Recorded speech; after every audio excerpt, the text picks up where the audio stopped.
Assalamualaikum warahmatullahi wabarakatuh. Bertemu lagi di channel Bu Putri Rusdiana. Pada video kali ini kita akan belajar sistem pencernaan pada manusia.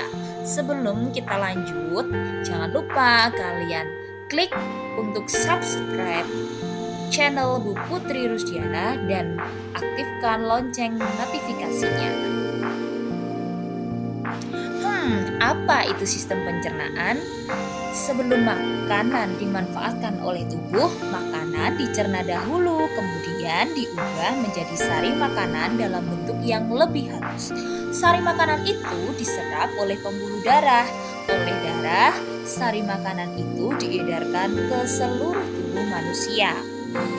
Lalu, apa fungsi sistem pencernaan? Yang pertama yaitu mengolah makanan menjadi nutrisi yang dibutuhkan tubuh. Yang kedua, menyerap nutrisi untuk energi, pertumbuhan, dan perbaikan. Dan yang ketiga, mengeluarkan sisa-sisa makanan yang tidak dapat dicerna. Lalu, apa saja organ-organ pencernaan pada manusia? Organ-organ pencernaan pada manusia yang pertama yaitu mulut, kerongkongan, kemudian lambung, usus halus, usus besar, rektum, dan anus. Kemudian ada organ lain yang berperan dalam pencernaan manusia, yaitu hati dan pankreas. Mulut. Makanan masuk melalui mulut. Di mulut, makanan akan dikunyah hingga halus. Di mulut akan terjadi pencernaan secara mekanik, yaitu dengan bantuan gigi, dan secara kimiawi dengan bantuan enzim. Di mulut, makanan akan dihaluskan dengan bantuan gigi, lidah, dan air liur yang masing-masing memiliki fungsi tersendiri. Gigi. Gigi berguna untuk mengunyah makanan supaya menjadi halus atau biasa disebut pencernaan secara mekanis. Gigi manusia itu dibagi menjadi 3, yaitu gigi seri, gigi taring, dan gigi geraham. Gigi seri berfungsi untuk memotong makanan. Gigi taring berfungsi merobek atau mengoyak makanan. Kemudian yang terakhir yaitu gigi geraham berfungsi menggilas makanan. Setelah kita belajar gigi, kita akan pelajari apa itu fungsi dari lidah.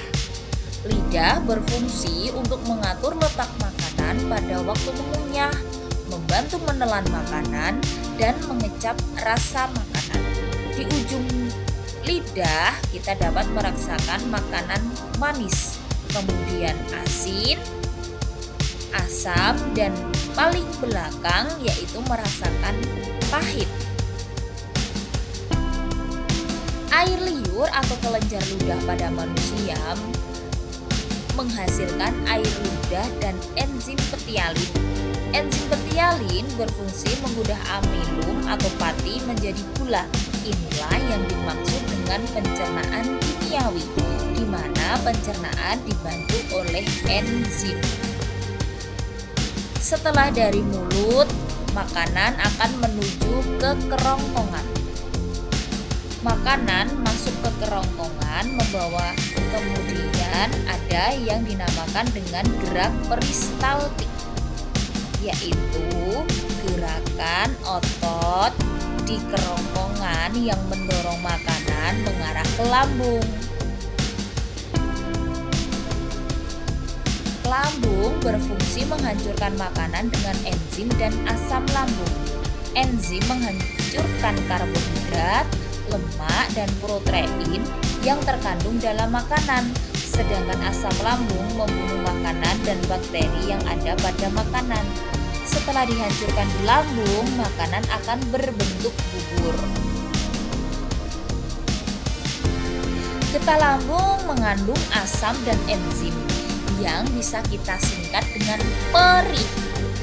P itu pepsin, Ri itu renin, dan HCl. Pepsin berfungsi mengubah protein menjadi pepton. Renin mengendapkan protein susu menjadi kasein.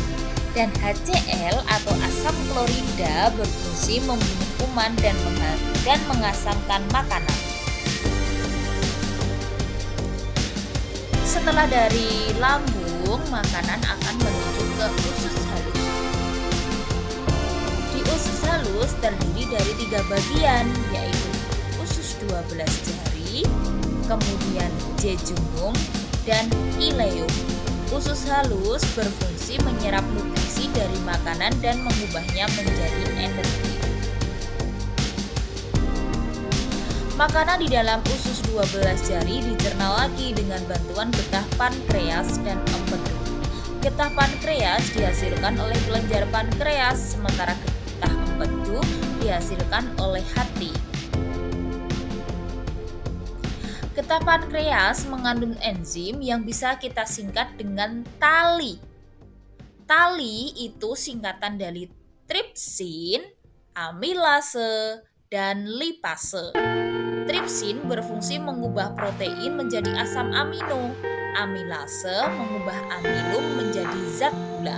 Lipase berfungsi mengubah lemak menjadi asam lemak dan gliserol.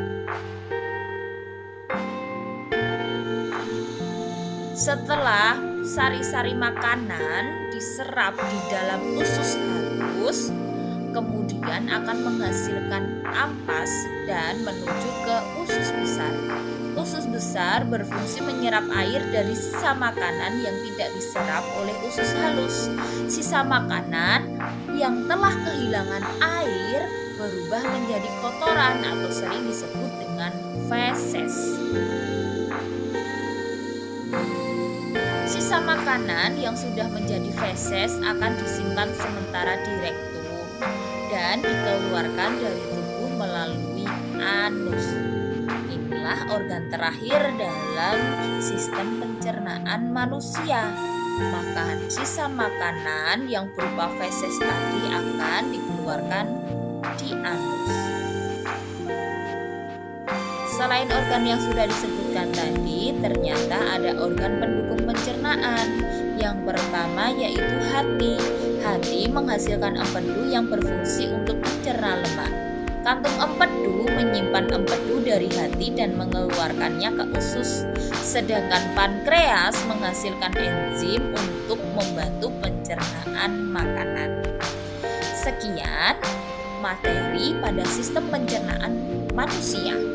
Semoga anak-anak dapat mudah mempelajari sistem pencernaan pada manusia. Terima kasih. Sampai jumpa di video Bu Putri selanjutnya. Bye-bye.